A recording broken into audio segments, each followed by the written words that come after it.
Hello everyone. So today we are going to study a very interesting chapter, The Adventure of Toto. This chapter has been taken from the book Moment of class ninth. Now this chapter is basically written by Ruskin Bond. We all know about Ruskin Bond. He is considered as an Indian author who belongs to a British descent. His family came to India when the colonial rule was going on. After that, he decided to stay here after the freedom.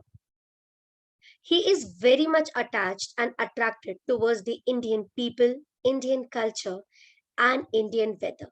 And whenever we get to know about any of his composition, we always see that some or the other way he's trying to explain the culture, the people, the behavior, and the weather of our country.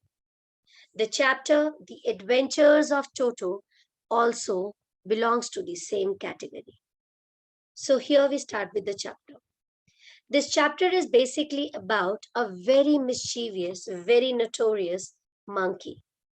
How the monkey was tried to be adapting in the family but was not able to get into it, and finally the monkey was returned back to the person from whom it was bought by grandfather. So here it goes. Grandfather bought Toto from a Tonga driver for the sum of 5 rupees. The Tonga driver used to keep the little red monkey tied to a feeding trough, and the monkey looked so out of place there that grandfather decided he would add the little fellow to his private zoo.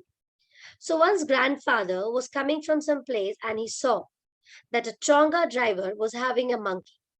He tied the monkey, the red color monkey, to a feeding trough. Feeding trough means a container or a dish which is used to feed food to the animals.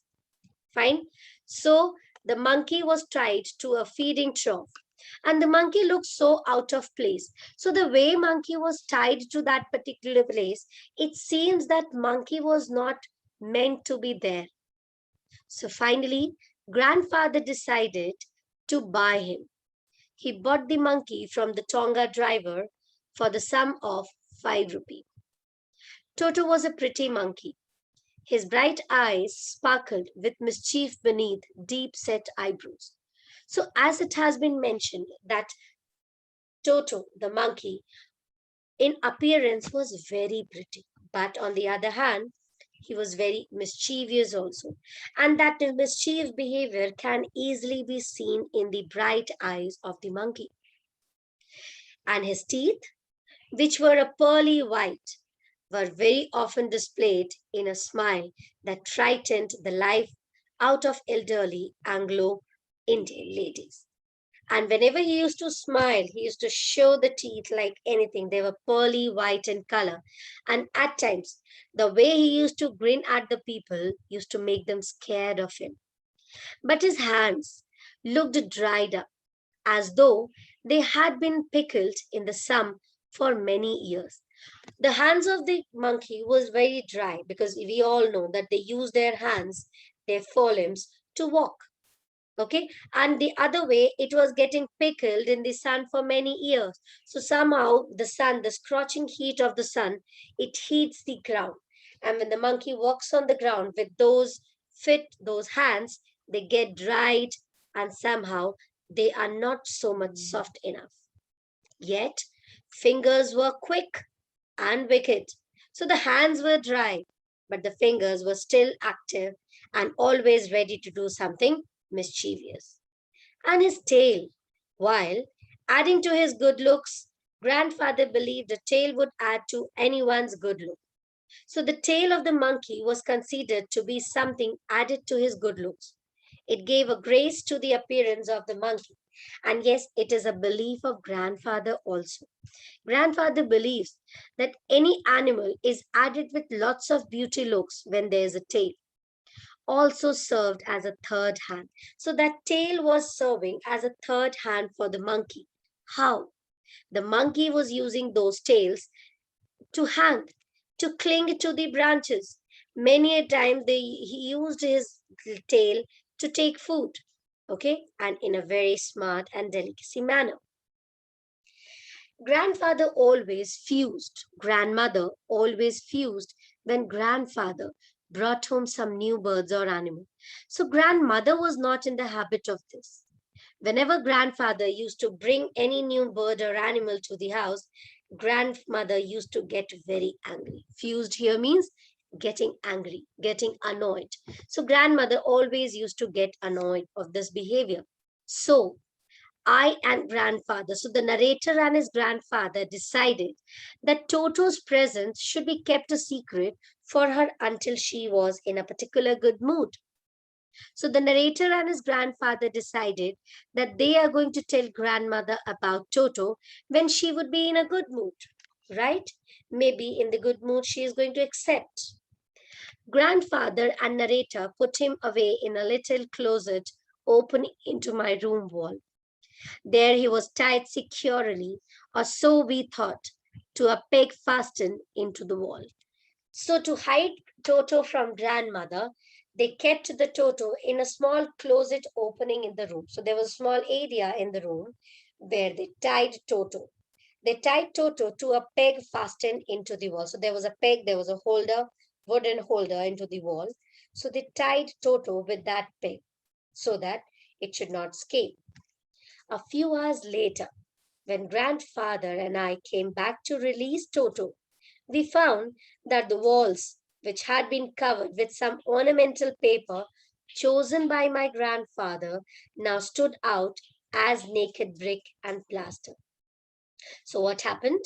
When narrator and grandfather came back to the same place to see how Toto was doing, they found that the wallpaper, the ornamental paper which was placed on the wall, was completely taken out, scratched out of the wall.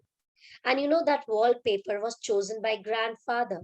It was very dear to him. That particular wall, which was covered with the wallpaper, was now naked, and the bricks and plaster of the wall was clearly visible. The peg in the wall had been wrenched from its socket. So the peg, the holder which was there in the wall, along with the socket, has been wrenched. Wrenched here means pulled out strongly. So the peg was pulled out strongly by the monkey. There was a blazer. The narrator's blazer was hanged to the peg, and that blazer had been torn into small pieces. Shreds means small pieces. So the blazer was completely destroyed. I wondered, so here narrator is wondering that this monkey is so devastating. Will his grandmother going to accept the monkey? So he was thinking so. But on the other hand, grandfather did not worry. He was okay. He was enjoying this mischievous act of Toto because maybe he was not aware about his increasing mischievous behavior in the future, right? He's clever, said grandfather. Given time, I am sure he could have tied the torn pieces of blazer into rope and made him escape from the window. So grandfather was imagining by observing the intelligence of the monkey. He says that if we would have given some more time to Toto, Toto would have, made a rope out of the torn blazer, and with that rope, Toto might have escaped from the window. Fine. His presence in the house still a secret. It means grandmother doesn't know about the presence of Toto yet. Toto was now transferred to a big cage in the servants' quarter, where a number of grandfather's pets lived very sociably together. So finally, Toto was transferred to the servants' quarter, where other animals who were a part of grandfather's small zoo were living sociably together. So these animals were not conflicting with each other. They were not creating trouble for each other, but they were living together in a very sociable way. Who were the animals? A tortoise, a pair of rabbits, a tame squirrel, and for a while, my pet goat. But the monkey wouldn't allow any of his companion to sleep at night. But the monkey, as I told you, was very mischievous. He kept on doing mischievous acts throughout the night. and it did not let any of his companions sleep. So grandfather, who had to leave Dehradun next day to collect his pension in Saharanpur, decided to take him along. So next day, grandfather was supposed to go to Dehradun, and he knew that nobody else in the house can handle Toto. So he finally decided to take Toto along with him. Unfortunately, I could not accompany grandfather on that trip. So even narrator also wanted to go with grandfather, but he could not. But he told me about its what afterwards. But everything was narrated to the narrator by grandfather. A big black canvas kit bag was provided for Toto. This, with some straw at the bottom, became his new abode. So finally, they arranged a big canvas bag. Some straws were kept below the bag so that it can create a comfort for the monkey. Okay. And that was the new place to rest. Okay. So monkey was supposed, abode means a place where you can be at peace. You can be peaceful. When the bag was closed, there was no escape. So finally, the bag was closed and Monkey was not able to come out. Toto could not get his arms through the opening, and the canvas was too strong for him to bite him a way through. So neither monkey was able to open the zip and come out, nor the monkey was capable to bite and tear the bag. His effort to get out only had the effort of making the bag roll about on the floor or occasionally jump into the air. So, although he was trying to come out of the bag continuously, but what he can do was he could just roll on the in the air in the heat on the ground, or he could just jump into the air along with the bag. And when this act was done by the monkey on Dehradun's platform, it was an exhibition that attracted a curious crowd of onlookers on Dehradun railway platform. So the way bag was moving because monkey was inside, everybody gathered there because they wanted to know more about this bag. Toto remained in the bag as far as Saharanpur. But while grandfather was producing means showing, giving, okay? So while grandfather was producing his ticket at the railway turnstile, Toto suddenly poked his head out of the bag and gave the ticket collector a wide grin. So grandfather was trying to hide the monkey. Okay, he did not want the ticket collector to know about the monkey. But things turned different. Suddenly, monkey opened the joke and it jumped out. It not jumped out, it poked out his head out of the bag. And that was easily being observed by the ticket collector. The poor man was taken aback. But great presence of mind and much to grandfather's annoyance, he said, "Sir, you have a dog with you. You will have to pay for it accordingly." So the man, the ticket collector who was collecting the ticket, actually observed monkey. And he very politely said this to, okay. So here what happened? Finally, when ticket collector observed that it was a monkey, grandfather actually tried to explain to the ticket collector that it was only a monkey, not a dog, because actually it was supposed to pay extra for a quadrup. Quadrup means an animal having four legs. Fine.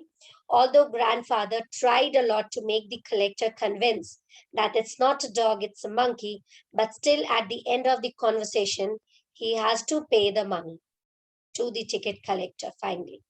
And after getting annoyed, grandfather took out the tortoise from his pocket. So just imagine he went to Saharanpur to take his pension, but he carried Toto and the tortoise along with him. So he took out the tortoise and showed it to the person and he asked that, "Do I need to pay for this also?" So finally, with a smile, the collector said, "No charge, as it is not a dog." Okay, class. I guess it is clear till here. We'll continue with the next part, with the further part in the next class. Take care and goodbye for now.